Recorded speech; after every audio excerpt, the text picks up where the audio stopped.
estará uniendo próximamente con nosotros en el programa. Así que esperamos en Dios, ¿verdad?, que todos hayan pasado, todos los padres hayan tenido un feliz Día de los Padres en el día de ayer, celebrando con gran alegría con toda la familia. Así que saludamos a Padre Obispo. Bienvenido, Padre. Buenas tardes, estoy llegando. Buenas tardes, sí, aquí ya estábamos diciendo que estaba en compromisos pastorales, pero que se uniría con nosotros en el programa.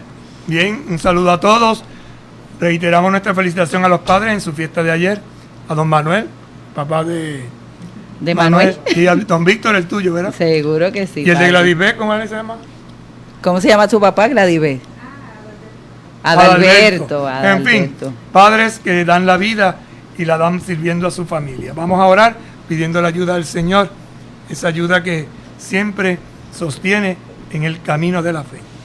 Señor Jesucristo, tú que nos acompañas en el camino de la vida, te pedimos que enciendas nuestros corazones con el fuego de las Escrituras, para que participando en tu mesa, seamos fortalecidos en el amor y la unidad, y así lleguemos a ser auténticos servidores del reino.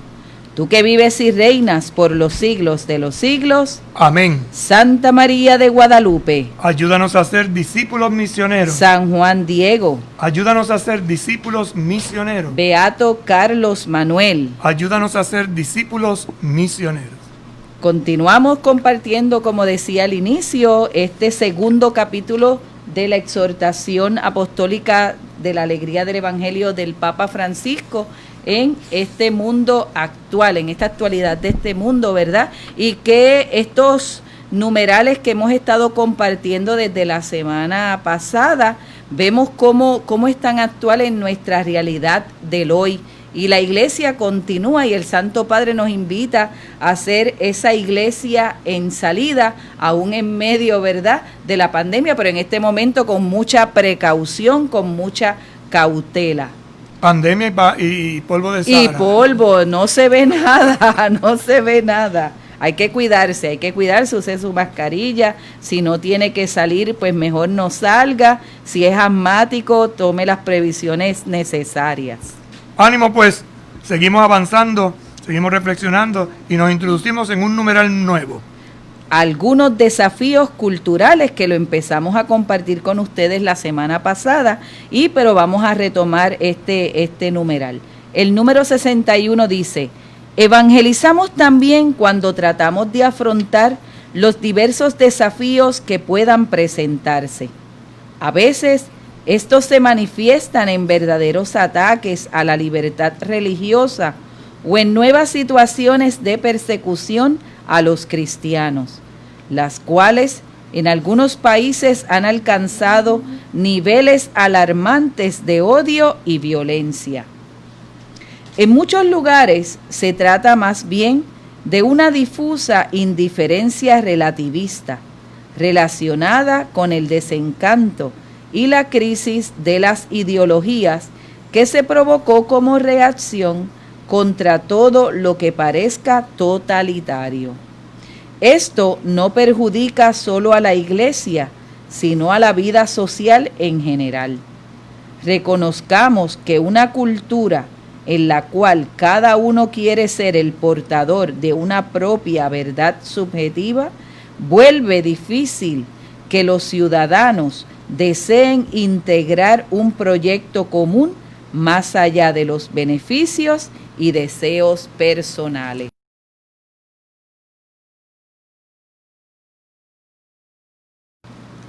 Que brotan y surgen de ese deseo y anhelo que tenemos de afrontar, de enfrentar, para evangelizar. No de una forma negativa, un enfrentamiento violento, sino todo lo contrario, de clarificación, que renueve, que transforme y sobre todo llene de esperanza. Y por eso dice, ¿verdad?, al final de este numeral, reconozcamos que una cultura en la cual cada uno quiere ser el portador de una propia verdad subjetiva, vuelve difícil que los ciudadanos deseen integrar un proyecto común más allá de los beneficios y deseos personales. Vuelve a lo difícil que ciudadanos deseen integrar un proyecto común. Por lo tanto, hay un proyecto común que está iluminado también por los valores del Evangelio. Pero esto se hace difícil cuando lo único que buscamos es nuestro beneficio personal. Y como decía, totalitario, ¿verdad? Que tanto afecta al hoy de la iglesia y que ha afectado durante tanto tiempo. Es perjudicial. La verdad hay que defenderla, pero con cuidado, con prudencia, con audacia, pero también con serenidad y equilibrio. ¿Qué buscamos? ¿Qué intentamos? ¿Qué procuramos? Construir el reino, no destruir el reino. Correcto. El numeral 62 dirá: en la cultura predominante, el primer lugar está ocupado por lo exterior, lo inmediato, lo visible, lo rápido, lo superficial, lo provisorio. Interesante el análisis que hace el Papa para que veamos dificultades reales que nos encontramos, pero también realidades que se dan. Recordemos que cultura es la manera de ser, de pensar, de actuar, de vivir un pueblo. Y en esta cultura que predomina actualmente, estamos muy ocupados por lo exterior. Podríamos decir por la fantasía, ¿verdad? Por el boato, por los adornos. Y entonces podemos tener pues un salón que se está cayendo a canto y entonces lo adornamos y le ponemos unas cortinitas y le ponemos unos adornitos, pero si no resolvemos el problema, que es que tiene las varillas del techo rotas y que en cualquier momento van a explotar, o las columnas frágiles y se nos va a caer el edificio encima, se nos viene abajo. Entonces, boato exterior, lo inmediato, somos la generación del microondas o de los cell phone. ¡Ting, ting! En un momentito nos conectamos. Lo visible. Y de ahí que le damos tanta importancia a los selfies. Fíjate que esto es interesante. La gente enseguida puede ser una cosa. ¡Hay un selfie! Entonces te pierdes el momento de vivirlo en su profundidad, porque estar, pues eso, tirándote fotografías. Hay gente que se pasa tirando fotografías toda la vida y nunca después vuelve a ver las dichosas fotos. Lo rápido. Lo fat food. Hay que comer, pero rápido. Y por eso tenemos personas que en su salud se han visto afectadas por estas comidas. Estoy poniendo ejemplos, ¿verdad? Claro. Y te acostumbras a una situación de resuélvelo ya, ahora mismo, ya, se acabó y ya. Y después que me quedo cruzado. Lo superficial. Lo que está por encimita. No profundizamos, no nos vamos a lo profundo. Sístole. No nos metemos en el tuétano. Si utilizamos la comparación de los huesos, ¿verdad? El hueso tiene un tuétano, es decir, esa especie de líquido que está dentro de los huesos, que es lo que le da consistencia, fortaleza. ¿Sí? O lo provisorio. Y por eso, lo que ya usé, lo boto inmediatamente. Y esto es curioso porque ahora hay una campaña con los plásticos, por ejemplo. Fíjate que hubo una época en que usábamos platos de cristal, platos de porcelana, vajilla y tal. Después se nos metió lo desechable. Y entonces vinieron los cartones. Con el agravante de que los cartones, como era demasiado vulgar, no, y se podía caer la comida. Entonces se pusieron los plásticos. Y ahora no sabemos qué hacer con tanto plástico. Y tan es así que hasta el plástico ese se tira en el mar y los peces, por ejemplo, se ven perjudiciados. Es una situación que no sabemos qué hacer ahora con estos millones y millones de toneladas de plástico. Lo provisorio. Entonces, pensando en lo rápido, pensando en lo inmediato, pensando que puede ser útil en algún momento, si lo convertimos en una rutina, pues nos puede hacer daño. Correcto. O padre, cuando decimos, esto va a ser provisional, después lo vamos a concretar. Y lleva 40 años provisional. Provisional. Menos mal que iba a ser provisional. ¿Verdad? Entonces nos pasa a nosotros, nos puede pasar en este caminar y en esta cultura predominante. Lo real cede el lugar a la apariencia. Ese es el principio. Lo que es real cede a la apariencia. Una cosa, mucho bondo, mucho adornito. Pero ¿dónde está lo real? ¿Dónde está lo esencial? Se ha perdido, se ha ocultado. En muchos países la globalización ha significado un acelerado deterioro de las raíces culturales con la invasión de tendencias pertenecientes a otras culturas, económicamente desarrolladas, pero éticamente debilitadas. Voy a poner un ejemplo, quizás pueda ver muy por encimita, muy superficial, quizás un poco tonto, pero es interesante. La ropa, la forma de vestir. Hasta hace unos años, tú veías la ropa de ciertos países que eran propias, un estilo muy propio. Ahora es globalizado y en cualquier parte del mundo hay marcas que se han comido lo propio del país, de la cultura. Quien dice ropa, porque en la ropa se demuestra la creatividad, la belleza de los colores, de los estilos.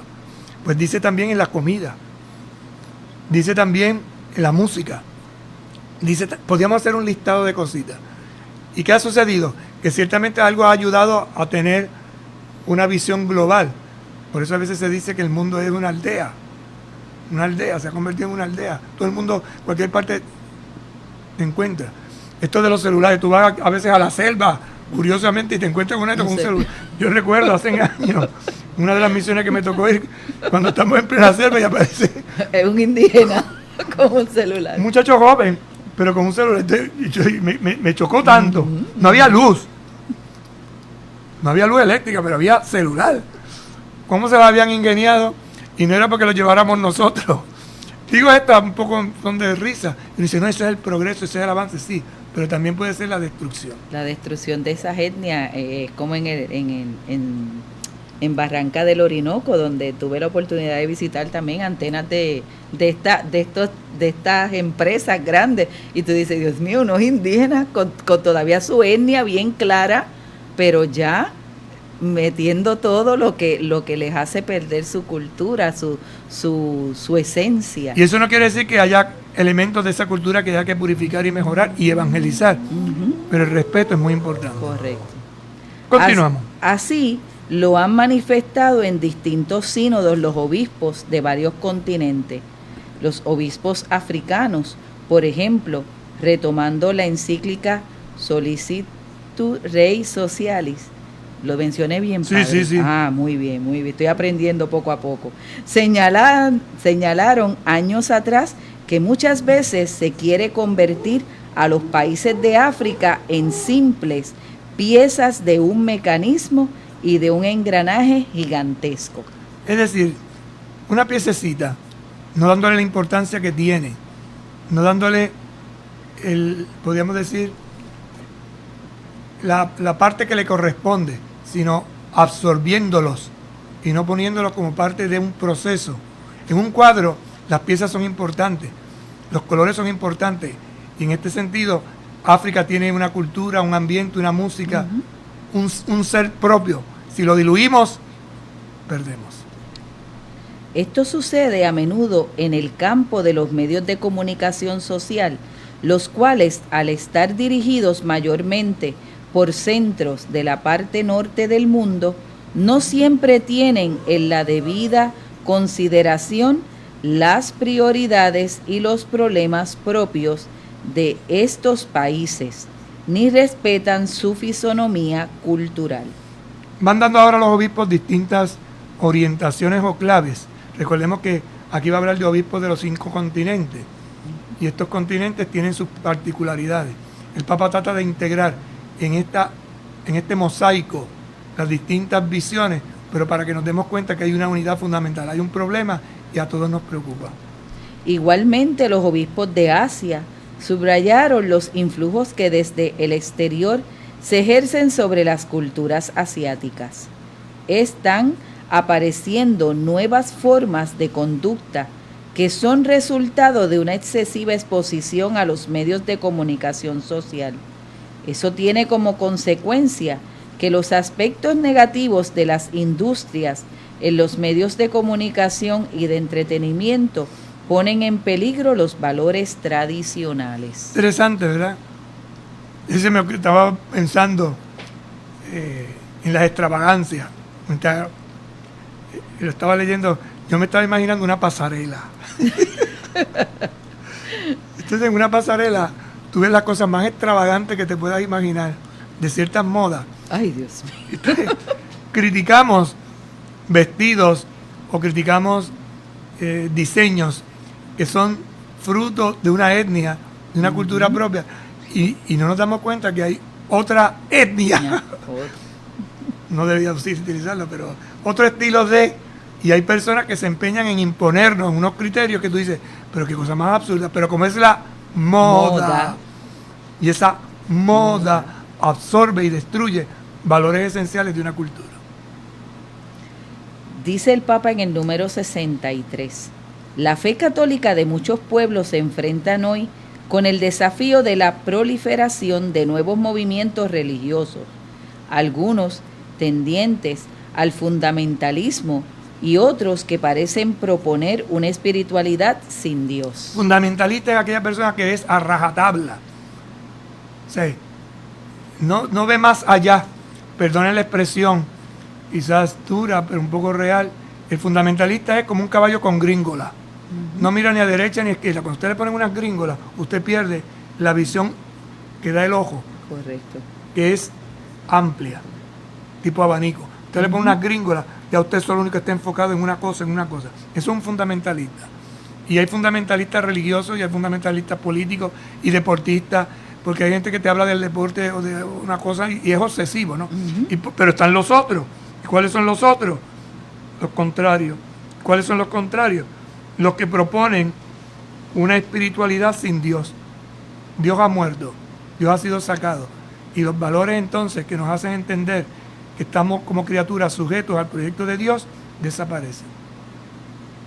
Esto es, por una parte, el resultado de una reacción humana frente a la sociedad materialista, consumista e individualista, y por otra parte, un aprovechamiento de las carencias de la población que viven en las periferias y zonas empobrecidas, que sobrevive en medio de grandes dolores humanos y busca soluciones inmediatas para sus necesidades. Reacción. Fíjate qué interesante cómo lo presenta en la reflexión. El resultado de una reacción humana es el fundamentalismo o una espiritualidad sin Dios frente a una sociedad, y la define con 3 características. Materialista, no ve más allá. Consumista, que quiere decir que todo lo consume, cuánto vale, cuánto gasta. Y por otro lado, individualista. Es un peligro cuando nos encerramos en nosotros mismos y olvidamos que somos comunidad, que pertenecemos a un todo y nos aislamos. Esto entonces perjudica porque se aprovechan de una población que vive sobre todo en las periferias, en las zonas empobrecidas, y que simplemente sobreviven en medio de dolores, en medio de situaciones difíciles. Sobrevive. No se trata de sobrevivir, se trata de vivir. Estos movimientos religiosos, que se caracterizan por su sutil penetración, vienen a llenar dentro del individualismo imperante un vacío dejado por el racionalismo secularista.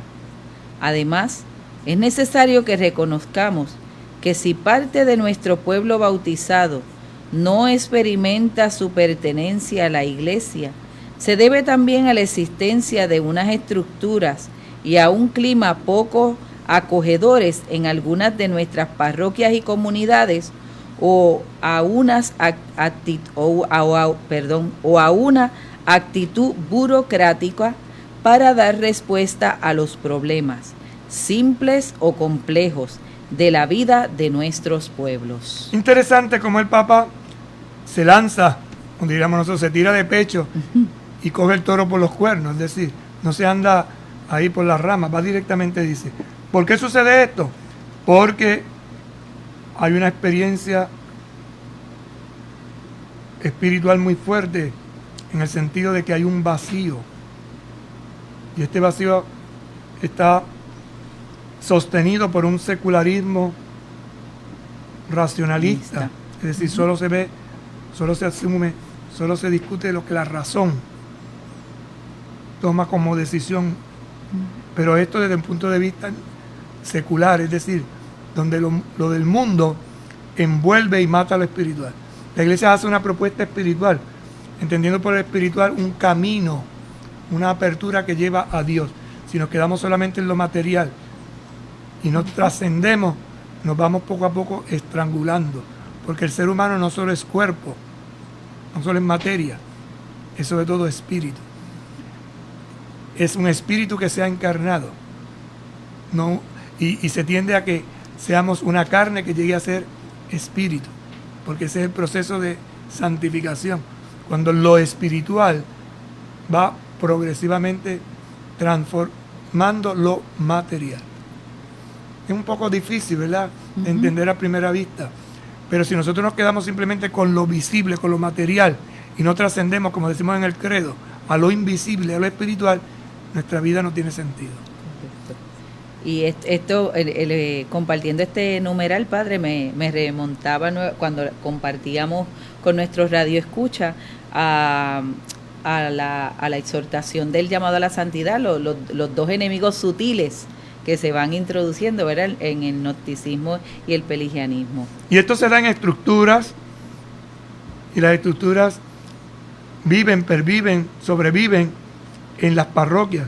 Entonces actitudes de no acogida, actitudes que también el Papa llama de aduaneros. O sea, si no es la parroquia lo que tiene que ser comunidad de comunidades, familia de las familias, no sirve de nada. El control de todo. En muchas partes hay un predominio de lo administrativo sobre lo pastoral, así como una sacramentalización sin otras formas de evangelización. Es interesante esta conclusión final, ¿verdad? Predominio de lo administrativo sobre lo pastoral. Ahora con la pandemia, todo esto está dando un giro. Pero un giro, dando una palabra de los jóvenes, ¿verdad?, fuerte, pero real, brutal. Es un giro de 90 grados. Es un volver. Es ir al punto de partida. Y esto nos lleva entonces a darnos cuenta que la pastoral es importante porque es el anuncio. Tiene que haber una administración, un orden. Pero no basta tampoco en lo espiritual recibir sacramentos y sacramentos y sacramentos. Hay que prepararse. Por eso el sacramento es la celebración de una palabra que yo acojo y la vida. Pausamos y en breve regresamos. Con un paso de fe a Cristo verás. Con un paso de fe a Cristo verás. Con un paso de fe a Cristo verás. Con un paso de fe a Cristo verás. Los cuatro. Moverás las montañas. Caminas sobre agua. Caminas sobre fuego. Y hablando en su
saludamos a todos los que nos sintonizan a esta hora en este su programa Mi Camino de Fe, a todos los que en este momento pues se unen para compartir con nosotros y hacer este camino pasito a pasito. Estamos durante este tiempo compartiendo la exhortación apostólica de la alegría del Evangelio del Papa Francisco en un mundo actual, y nos encontramos precisamente en el segundo capítulo de esta exhortación. Estas crisis que nos pueden afectar en nuestro camino pastoral, en ese deseo de nosotros poder mejorar y poder dar pasos, ¿verdad?, de fe, de entrega, pero reconociendo que hay algunas situaciones que han acontecido y que nos pueden hacer mucho daño en la evangelización, por ende en la misión. Estamos viendo esos desafíos culturales que se afrontan con diversas situaciones, ¿verdad? Y uno de ellos, en el número 62, veíamos que es el primer desafío, estar ocupado por lo exterior, lo inmediato, lo visible, lo rápido, lo superficial, lo provisorio. Lo real cede al lugar de apariencia. Ese es un hecho que experimentamos. La cultura de lo exterior, de lo que se ve, de lo que queremos rápidamente, lo inmediato, rápido, superficial, provisorio. El segundo aspecto es que nuestra fe católica en muchos pueblos enfrenta hoy el desafío de la proliferación de nuevos movimientos religiosos. Nuevos movimientos religiosos que se distinguen ¿por qué? Por un fundamentalismo y por proponer una espiritualidad sin Dios. Y esto afecta. Y cuando la gente tiene poca formación o no ha tenido un encuentro real con Jesucristo, que es lo que el Papa propugna en esta nueva evangelización, pues entonces se experimenta, ¿verdad?, un vacío interior. Ahora, todo esto está enmarcado por el secularismo.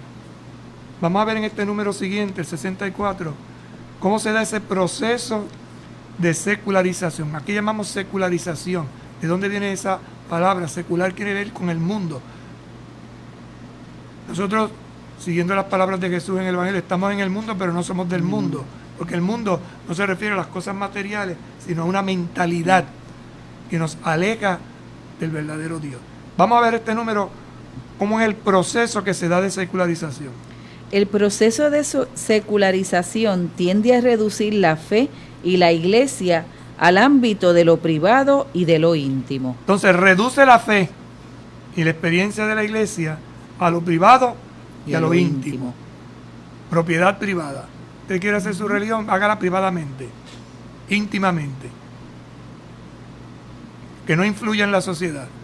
El cristianismo es una fe que proclama la nueva comunidad, influyendo en la sociedad. Pues no que se quede en la sacristía, que no salga de los templos. Por eso algunos están gozando ahora con la pandemia, porque hay positivos y hay negativos. Y el dolor de muchas personas es no poderse reunir. Y algunos están brincando de alegría porque dicen, al fin encerramos a la iglesia. Y cuando los países se vuelven totalitaristas y viene la dictadura, una de las primeras cosas que hacen es no dejar que haya culto público, privado, dentro de los templos, que no haya procesiones, que no haya manifestaciones externas. Además, al negar toda trascendencia, ha producido una creciente deformación ética, un debilitamiento del sentido del pecado personal y social y un progresivo aumento del relativismo que ocasionan una desorientación generalizada, especialmente en la etapa de la adolescencia y la juventud, tan vulnerable a los cambios. Fíjese entonces que este proceso de secularización tiende a reducir la fe y la iglesia al ámbito de lo privado y de lo íntimo.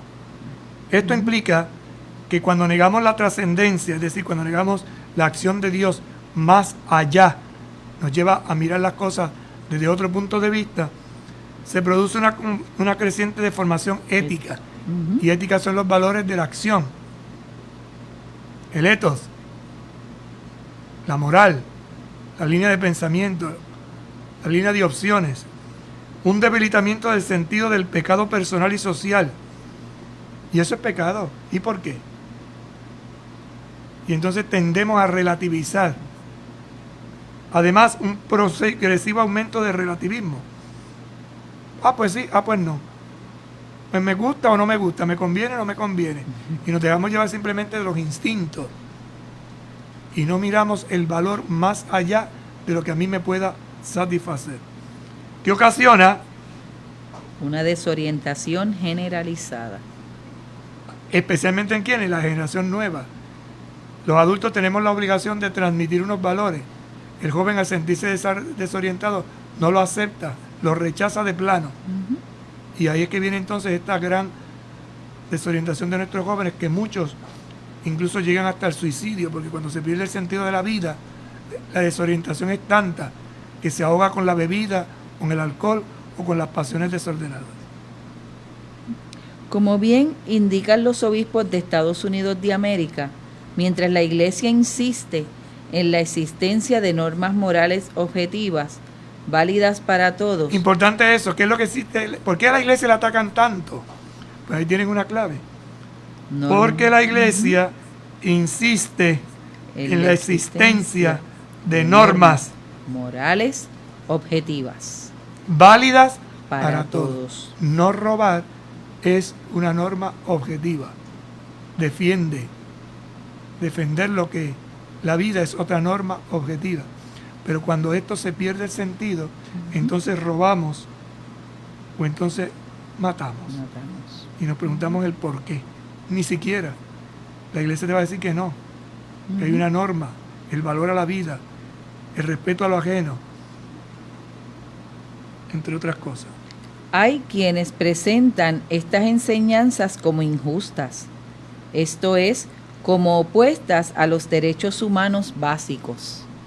En el caso de la vida, el caso del aborto, el caso de la eutanasia, que son temas candentes que están en la palestra actualmente, y escuchamos afirmaciones muy interesantes que intentan destruir, porque lo mejor sería, en pocas palabras, vulgares pero reales, hacer lo que me dé la gana y no dejarme guiar y orientar por una normativa que ciertamente la Iglesia va a defender a capa y espada.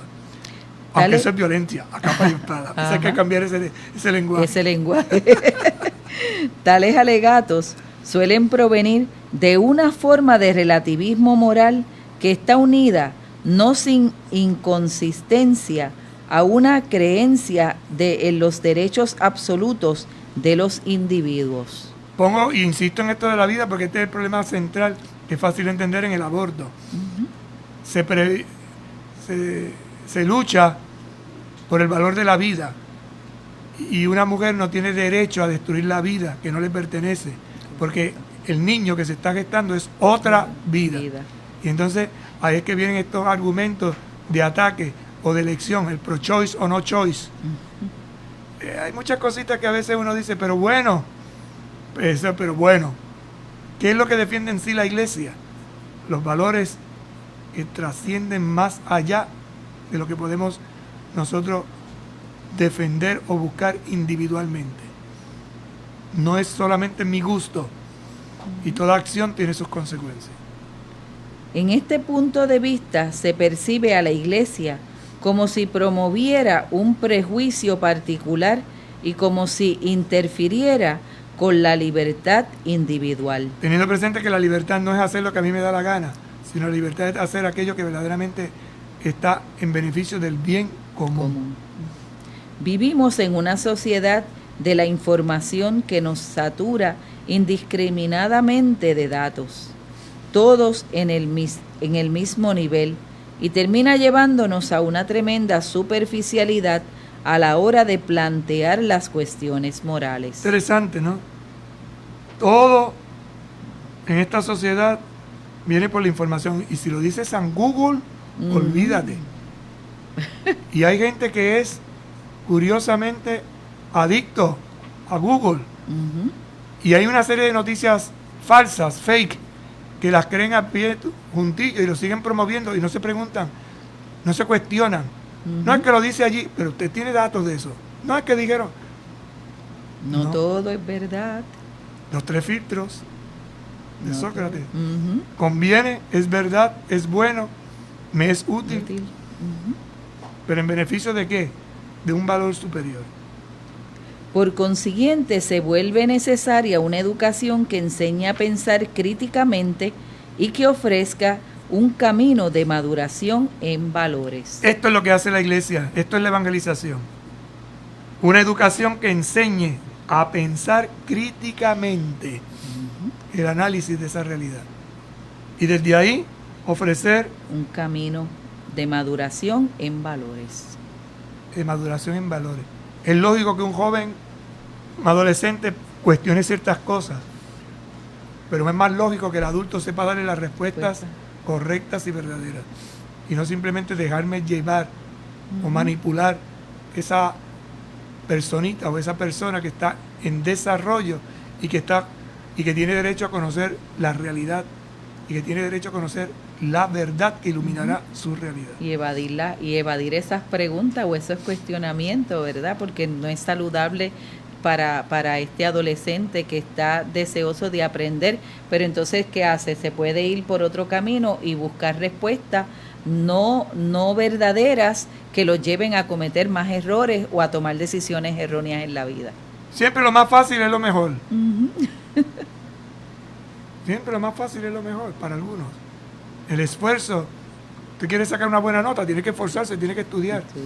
Usted quiere tener un buen trabajo, tiene que prepararse. Usted quiere, en ese querer hay que poner la fuerza, las ganas. Y hay gente que vive a la birindóngola, ¿no? Ahí, a lo que venga. No podemos ser así.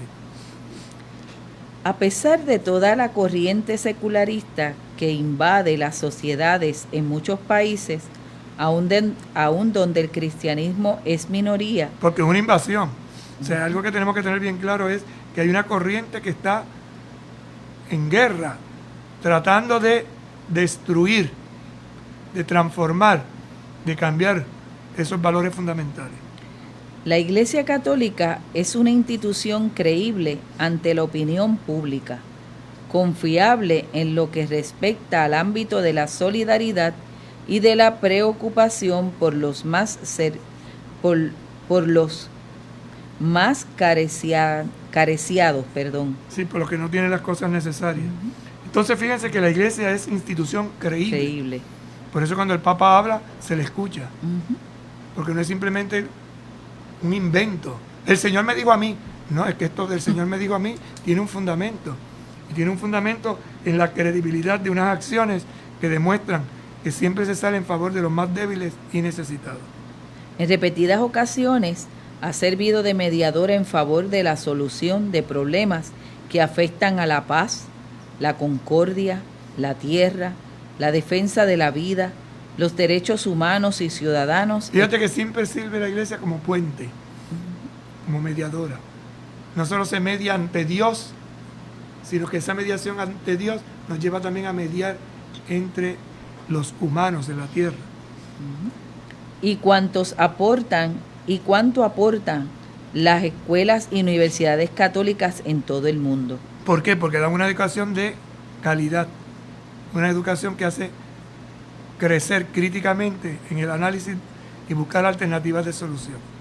Es muy bueno que así sea, pero nos cuesta mostrar que cuando planteamos otras cuestiones que despiertan menor aceptación pública, lo hacemos por fidelidad a las mismas convicciones sobre la dignidad humana y el bien común. ¿Qué lucha mantiene la iglesia en el mundo?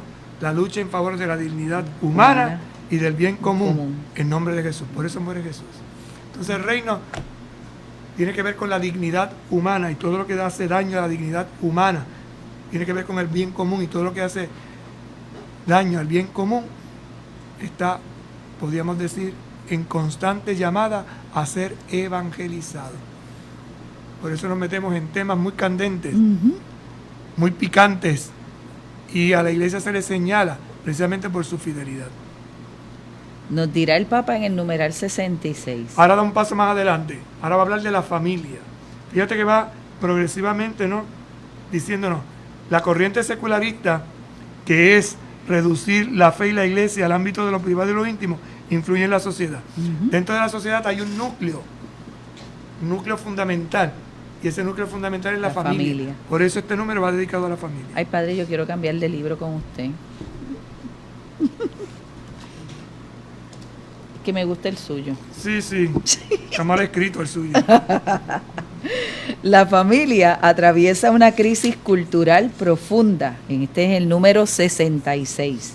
La familia atraviesa una crisis cultural profunda, como todas las comunidades y vínculos sociales. Y fíjate que uno de los ataques más fuertes que se da en la sociedad actual es contra la familia.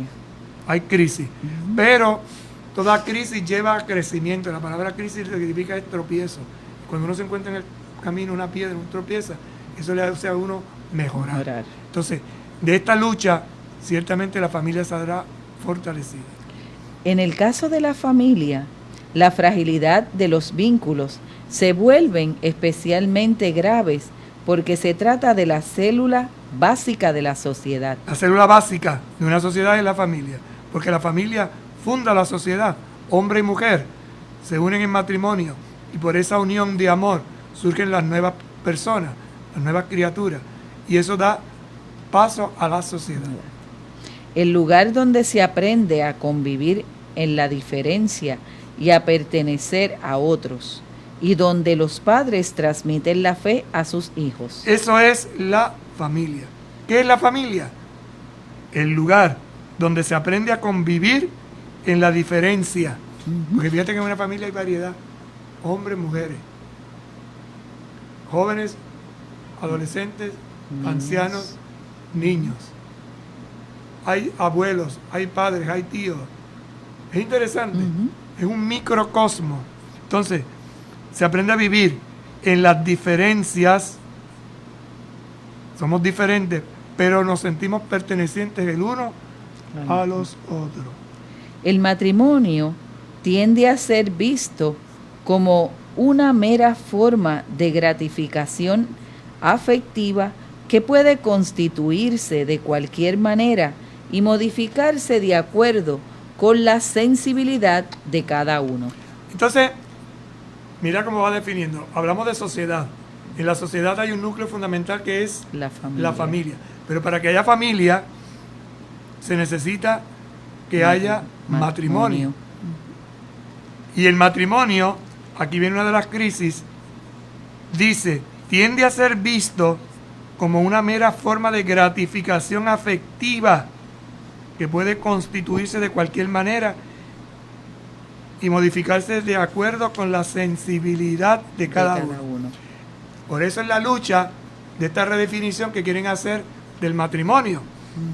¿Buscando qué? Gratificación afectiva. ¿Me conviene este hombre? En el caso de hombres y mujeres que se casan, ¿no? ¿No me conviene? Lo desecho, me divorcio, porque estoy buscando simplemente gratificación afectiva. Me duró 15 días el amor, para los 15 días me cambio como si fueran zapatos o ropa. Que se puede construir de cualquier manera. Pues 2 hombres pues forman un matrimonio. Pues 2 mujeres forman matrimonio. Eso no es matrimonio. Y no estamos hablando aquí del amor, que es otra cosa distinta. Matrimonio viene de matrix, vida, monos, ley de vida. Y solamente puede haber vida, solo se puede producir vida entre un hombre y una mujer. Entonces, esta lucha que hay, que no solamente es por lo afectivo, sino de acuerdo a la sensibilidad de cada uno. Pero es que yo lo amo, porque no estamos hablando solamente de amor, estamos hablando de misión y vocación. Pero, continúa diciéndonos. El aporte indispensable del matrimonio a la sociedad supera el nivel de la emotividad y el de las necesidades circunstanciales de la pareja. Lo emotivo. Por eso cuando no se va a casar, Manuel, que te vas a casar pronto, hay que pensarlo bien. ¿Por qué? Porque no es solo lo emotivo. Al principio son jóvenes y claro, pues hay energía, hay pasión, pero eso se va transformando con los años y hay que prepararse. Y esa preparación viene de acuerdo a los valores y los principios que uno tiene y uno va copiando ejemplos. Pero si solamente te quedas y no superas lo emotivo y las necesidades circunstanciales de la pareja, eso va a pique. A pique. Interesante. Primero, ¿cómo define el matrimonio? La familia. ¿Cómo define la familia? ¿Cómo define la sociedad? Entonces, dentro de esta sociedad, que hay vínculos que sirven en la búsqueda de la dignidad y del bien común, la familia es básica, porque la familia es donde se aprende a convivir en las diferencias y a pertenecer los unos a los otros, y donde los padres, clave de fe, transmiten la fe. Por eso la familia es la iglesia doméstica. Pero eso está fundado en un matrimonio, y ese matrimonio no solo es lo emotivo, no solo es lo afectivo, no solo es lo económico, no, es todo eso y algo y más. mucha más. En el caso cristiano hay una misión, y es la misión. De la vida. ¿Y en qué consiste esa vida? Porque también en fabricar, porque no sé si se han dado cuenta, que el hombre y la mujer son fábricas de santos, porque nosotros no solo al matrimonio, y le decimos muchas veces a la pareja, usted no solo va a dar posibilidad a la llegada de un nuevo niño o niña a la tierra, usted está fabricando un ciudadano del cielo, y esta es la vocación matrimonial, fundar el cielo a través del amor, de un hombre y de una mujer que se aman profundamente y luchan juntos para conseguir este objetivo. Como enseñan los obispos franceses, no precede del sentimiento amoroso, efímero por definición, sino de la profundidad del compromiso asumido por los esposos que aceptan entrar en una unión de vida total. Lea eso otra vez porque eso es oro molido. Como enseñan los obispos franceses, no procede, gracias. No procede, Padre. desde el punto de origen no solo es el sentimiento amoroso efímero, es decir, pasajero, ese ardor que se puede sentir, es que eso se va transformando progresivamente. Sino de la profundidad del compromiso asumido por los Profundidad de un compromiso adquirido. ¿Cuál es ese compromiso adquirido? Lo dicen los votos matrimoniales. Te recibo a ti como esposo o esposa y prometo serte fiel en las alegrías y en las penas, en la salud y en la enfermedad, y así amarte y respetarte todos los días de mi vida. Hasta Ese que es la el compromiso. muerte. Ese es el compromiso. Y esto se asume en la fe. Una unión que dura toda La vida. Que aceptan entrar en una unión de vida total. De vida total. Y hasta aquí se nos acabó el tiempo. Nos quedamos con la familia, la sociedad, el matrimonio. Y sobre todo lo que une estos tres elementos, que es El amor.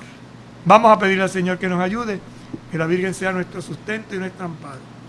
Santa María de Guadalupe, en un mundo en el que a veces desoímos la voz de Dios y cerramos nuestro corazón a los gritos y necesidades de las personas, nosotros queremos ser contigo y como tú, misioneros que hacen suya la revolución de la ternura, para que la Iglesia llegue a ser casa para muchos, madre para todos los pueblos y signo creíble de un mundo nuevo. En estos tiempos de pandemia, ayúdanos a poner corazón donde la enfermedad ha provocado muerte, soledad, pobreza y desesperanza. Madre de Dios y Madre de la Iglesia, queremos guardar como tú la palabra de Dios y hacer la vida con generosidad y alegría. Acompáñanos en nuestro camino, para que no busquemos otra cosa que seguir a Jesucristo y buscar en todo la gloria de Dios. Amén. Amén. Que el Señor esté con ustedes. Y con tu espíritu. Que les bendiga y les acompañe el buen Dios Todopoderoso, Padre, Hijo y Espíritu Santo. Amén. Hasta mañana si Dios quiere. Hasta mañana y buenas tardes.